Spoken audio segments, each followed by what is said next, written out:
Hey, morning, Kevin. Hi, Mike. How you doing? Yeah, good, good. The sun's shining. It's been a good week. Exactly. I've avoided pub gardens so far this week, seeing it we're allowed again, but Yeah, you've walked past them but not got in them. Yes. I probably need a haircut more than a beer, to be honest. Yeah, I can have a beer in the garden, definitely. Yeah, exactly. So this week's topic, I think, great topic. And so I've written down, you know, being a clockmaker, not a time teller. Mhm. Do you want to just like talk about whose quote is that and why is it a great topic? So it's from Jim Collins, who, if anyone hasn't read the book, Good to Great, I think it's probably one of my all-time favorites. Just a really good book and study around what makes the great successful companies grow in terms of their traits. And he's now done some further work. I listened to a very good podcast with him and Tim Ferriss, and that's where I came across it. But um, he describes this as being the time teller is the person that can go to the stars and look up at them and say, okay, it's 34 minutes past 9 in the evening. And they just know that instantly by looking up at the stars. And from a business perspective, that's great because you know what you're doing and you're very valuable, but that doesn't scale.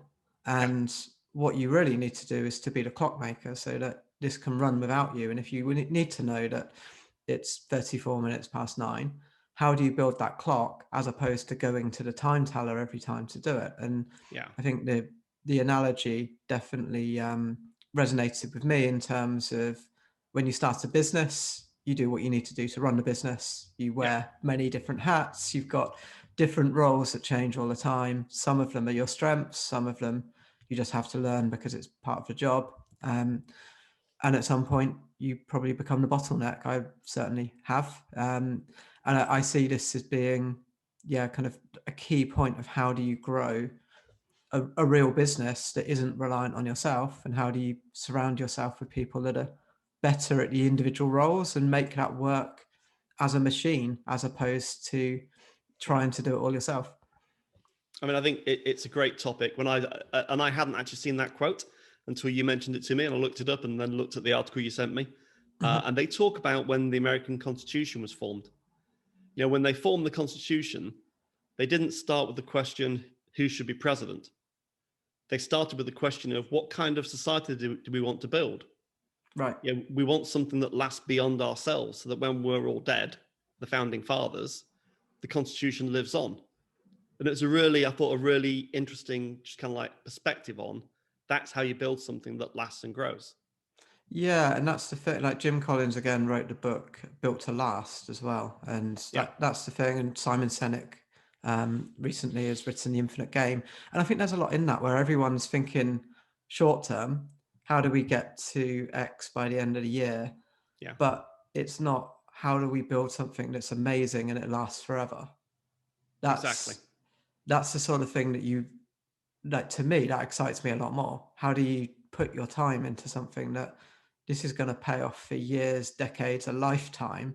That's right. That's a great investment in time. Whereas if it's only going to last 6 months, a year, a couple of years, then actually, is it worth that effort? Probably not. I mean, I think there's loads of stuff we can dig into here. A couple of things I pulled out of that kind of article you sent me, just as a high level, was, you know, they talk about organized visionaries. When they did a load of research about which companies were successful and why, there's obviously companies that are massively successful that are still based upon these kind of like visionary leaders that are all powerful, but they are the hero king, Yeah. and they're without them there's no business. Whereas they were saying that actually most of the companies that succeed and work really well, they have these kind of organized visionaries It's really whereby interesting. someone holds the future picture because someone's got to hold where we're going, but behind them is an infrastructure and a set of systems and people and devolution of responsibilities and coaching people to become the best they can be. All of that's in place. Mhm. It's not about I've got a brilliant idea and I'm an amazing orator, because that just creates dependency Yeah. and everyone then looks to the king for, their future. Yeah, and you need that balance. Interestingly, I've just done the strengths profile, and you've done the same. But on mine, Yes. um, I'm definitely, when I've done the visionary integrator test, I'm very highly scored on the visionary side, very lowly on the integrator. Yeah. But one of my learned strengths is organization, and I've learned it, even though it's something that if I spend too much time doing that, it's going to drain me. But I've Yeah. learned to do that because I need to do it, and if I don't do that, my life is chaos. So, I mean, if you've seen my color coded calendar and everything else, where it's like mapped out almost like every half an hour in terms of what I'm doing, then I need that in order to run and be productive. So I think there is a balance Yeah. behind what you're doing. But yeah, ultimately, I think it's how do you build up a team and make it a team effort. And certainly, like I talk at this not from the experience of having cracked this, but more being midway through. I actually see a large part of what I'm trying to do this year is to become more of that clockmaker as opposed to Yes. time teller. And I think there's certain steps that you need to take in order to get to that point. And I think when we start businesses, by their nature, we start by being time tellers. Yeah. Yeah, we start by people looking to us for what's the time, because we're the expert. But as we build a business, then we have to become clockmakers. I think the interesting point is, I don't think it's right that everyone needs to be a clockmaker. Some people just want to be a time teller, and that's fine. But if you are in that mindset, don't try and think you're building a business. Understand that you're the time teller, you're the expert. It might only be two or three of you, but you're the Sure. experts, and that's fine. You don't Yeah. have to Yeah. build Yeah. something that's like 50 people. Yeah. There's another article I've always liked for a long time, but it's by someone called Paul Graham, and it's Do Things That Don't Scale. And Right. I think that's exactly it. If you're a visionary and you've got something that's unique and different, do you have to scale that? Not really. You could actually No. keep it going. So it's not that there's a right or wrong answer to this. And I think that also doesn't mean that you can't be visionary and scale, but it's obviously harder Yeah. to do that kind of across a whole team and get everyone working together in exactly the same way. But yeah, I think it is an important step. Certainly, if you think of company growth and where do you want to go, and setting targets in terms of whether it's revenue, headcount, profit, in order to achieve those types of targets, you need a team around you typically. Yeah. And yeah, you need to let go. I think that's one of the big things. It's just how do you start So to let's give talk things about up? letting go. So, Yeah. and I want to talk about how you let go, which I think is Mhm. the important thing. So just talk through, you don't have to obviously don't give named examples, but how do you take what is basically, you're a well-known expert in the SEO area. I know you don't believe you're an expert, but many people would say you are the expert. You've Sure. spoken at conferences, you're well known, you're one of the people, you've won the SEO Personality of the Year. So you're a well-known person in SEO. But of course, what our clients want is sustainable results. Yeah. So we can't just say to people, you're empowered and let go, because they fall over. Yeah. So what have you done that's worked and maybe not worked to try and get yourself in a position of being the clockmaker rather than the time teller? One thing I've spent time thinking about is what can I do that no one else can do? And I think when I think of things that way, I start to realize the flip side, which is what can I do that anyone else could do? Like if they Ah, had the right training and skill sets. And then that's made me think, okay, well, finance, I need to understand what's going on with finances of the business. We yeah. have a monthly management account meeting right after Coming this. up. Exactly. Yeah. But so it's not that I'm not aware. I absolutely need to have that awareness. Do I need to be sending out invoices to our clients? No. Do I need to be monitoring cash flow or chasing for late payments, stuff like that? No, I don't. And that's the sort of thing that I've given up. Actually, cash flow chasing was I've given up to software. There's a Yes. chaser we use to automatically do that sort of thing. And it's just how do you make your role more streamlined and maybe start thinking about what do I do that I don't need to do. And I don't do time sheeting for myself, but I do kind of quite strictly block my calendar out, because if stuff isn't in my calendar, generally I don't do it. Um, so one thing I've done is I've looked back historically over my calendar and just looked at what have I done that's been a good use of time? What have I done that actually that wasn't a good use of time? And Yeah, sometimes it's taking on new biz calls and I've got stricter at pre-qualifying. Sometimes these are just tasks that are now things that I shouldn't be doing. Anna does a lot of our marketing that I used to do. yeah, We've got people in our team that not just do the work, but also some of the client services. So again, it's how do I stay in touch? One thing that I found quite a useful way to look at things, but speaking with Dan Gilbert from Brain Labs, and this was a couple of years yeah, back, he said to me, is it fixable? If it's fixable, let it go, because you can come back in and you can coach people, but you need to let people make their own mistakes. And I think if you have the mindset that I'm only going to give this up once someone else is better than I am, it's not going to work, because firstly, people might approach it in a different way that's not yeah, necessarily better and not necessarily worse. yeah, yeah. You just need to let them get on with it. And secondly, is it fixable? It's like you don't want to chuck someone in at a deep end on your biggest client and say, go away and make it No, work. and they But drown. you might want to say, here's the next client meeting. I'm on holiday. Why don't you go ahead and run Yeah, that? And I'm here this week. I'll review the presentation deck with you and we can go through it afterwards and talk about how it went. If I feel like, what's the worst case scenario in that? It's probably not going to be terrible. It should be good. Certainly if yeah, I've approved what's going into it. And then you kind of, again, maybe earn that trust a little bit, but through showing that things are going well. And then I think it gets to a point where it's like, okay, we'll just get on with it. Tell me what you've done afterwards, as yeah. opposed to approve everything before, because approving everything before, I'm still the bottleneck to a certain extent. So I think it's a And gradual approach.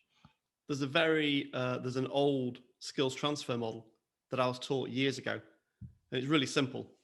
You start off with, watch me do it. Then you do, I'll do it with you. And then you do, let me watch you do it. Yeah. Because you model great behavior, then you work with them on creating their version of that great behavior, and then you observe them doing it and give them feedback. It's a Yeah. very I think simple that makes model, perfect sense. Yep. but it works really well. Yeah, I like that. I think that does work. And thinking about it, I probably haven't thought about it in that framework, but when I look back at when Yeah, things have gone to plan, it probably is following that type of model. yeah, Another thing I heard that I really liked was, this was from the CEO of Grays, and he said, if you want to grow by a third next year, you need to figure out what you're going to how you're going to delegate a third of your role from last year. And yeah. I thought that was quite powerful, because it's okay, well, what you did to get here isn't going to get you to the next point. So how do you That's free right. up that time in order to focus on the stuff that's going to get you to the next level? And if you can do that, and if you've been doing something for a year, it's nice to think that actually you could delegate some of it, because you've done it, you've repeated it, and hopefully you could now turn that into more of a process that someone else could do. So I think that's a really interesting insight about releasing a third of your capacity. I want to talk about something that's probably on everyone's mind that's an agency leader that's listening to this, which is, this all sounds great, Mike and Kevin. There's one big thing: founder-led selling. How do you solve the problem of the time teller, which is the founder-led salesperson, into a clockmaker? We have a sales and marketing machine that just works. How do you solve that riddle? So honestly, at our size and scale, my answer is to embrace it. And going back to what can I do that no one else can do? It's selling the agency vision and passion and purpose of what we're here to do better than anyone else that we could bring into the team. And I think that's the sort of thing that, because I have the background of I've done SEO for a long time, but run a business, I feel like having that skill set and experience as well of knowing just how to lead sales through and close them, without really having any sales training in my life. Yeah.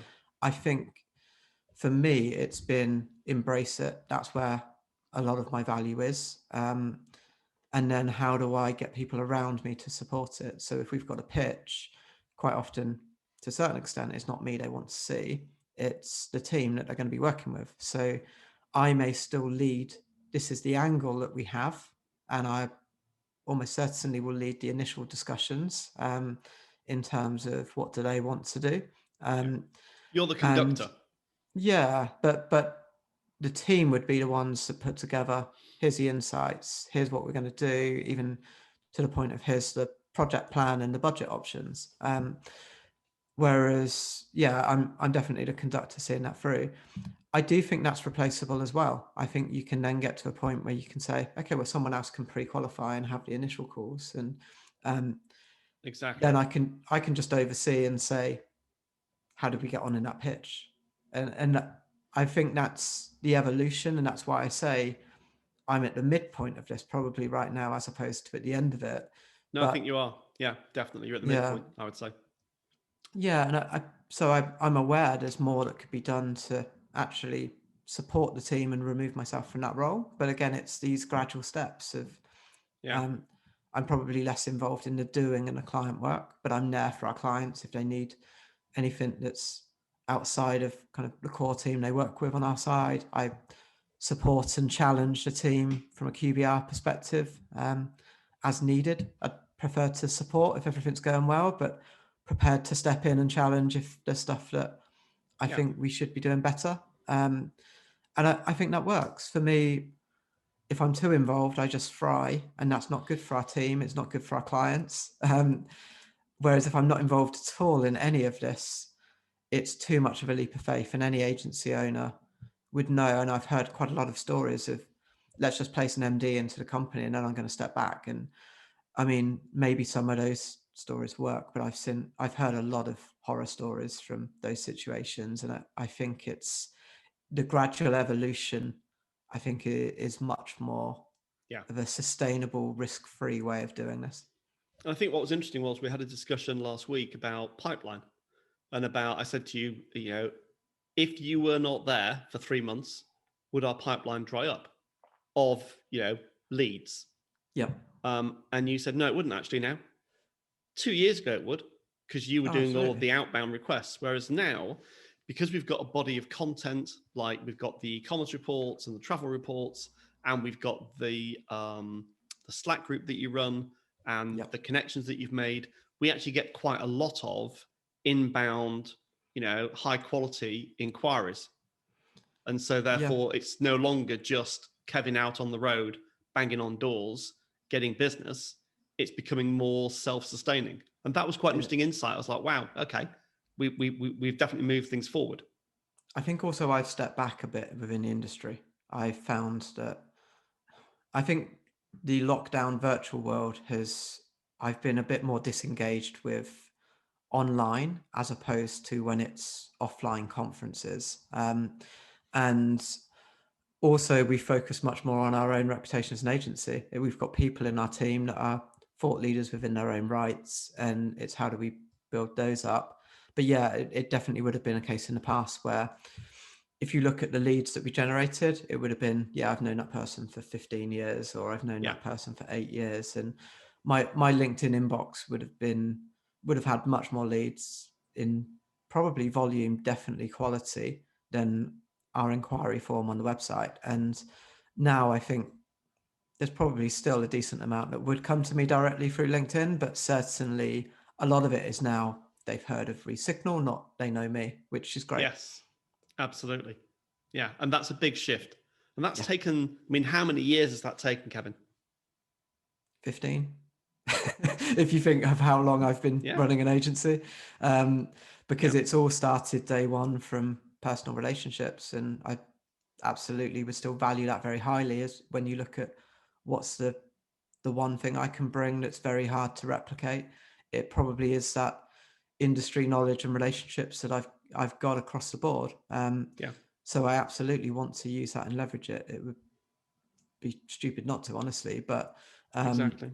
at the same time, it's the agency that we're trying to build. Going back to that analogy of this is the clock. It's Yeah, you come to the agency, and it would be nice to be in a position where they come to the agency and they have no idea who I am. And like yes, even kind of having won the pitch at that point, like people will come to the agency right now and have no idea who I am, which is great. yeah, But yeah, I think that's where we want to be. It's how do you, in the same way of, let's look at Apple as an example. You don't need to have known Steve Jobs in order to buy an iPod. It's all about how do you take that vision and apply it and get a team that can test, learn, experiment, and make it better.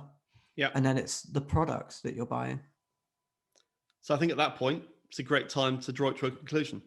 So what's your kind of summary? What would you say is the key thing, the key takeaway? I think this has a common theme to what we're talking about across all of the podcast episodes, which is start with the end in mind. Yeah, And if you know where you want to get to, and also have that self-awareness of what are your strengths and weaknesses. So take this is just called strengthsprofile.com. There's a number of different things like this, but know what are your strengths, what are your weaknesses, maybe what are the things you should be doing more of as well.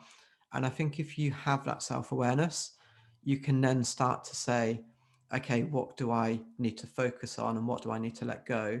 And when you let go, I think your framework in terms of how to do this is really powerful. So teaching people yeah, and yeah, letting them show you that the youth that they've got it and they know what they're doing, and it allows you to gradually step back. I certainly have found that approach, as opposed to I'm not doing this anymore, you go and run with it and do what you like, you need a more gradual process. So I think that's kind of the big learning for me. yeah. And I concur with that. I think, if you're going to do this, there has to be a structured way of transferring experience, knowledge, skills to more junior people. And there has to be a systematic way of saying we're building a business. We're not just like becoming, an individual expert. So no, I think it was interesting when I looked at it last night. I'm like, this is a great topic because it's a big challenge that most companies in that kind of 1 to 5 million turnover space face. I'd love to come back to this in 12 months' time and say, what have we done in the last 12 months that has taken that further along the journey? Because I think that would be really interesting to see. Let's do that. We'll definitely come back. Probably by then, probably about 80 or 90. Wow. Yeah. That's crazy. Okay. Thanks, Kevin. Really great to see you. Look forward to next week's. Yeah. Brilliant. Thanks, Mike.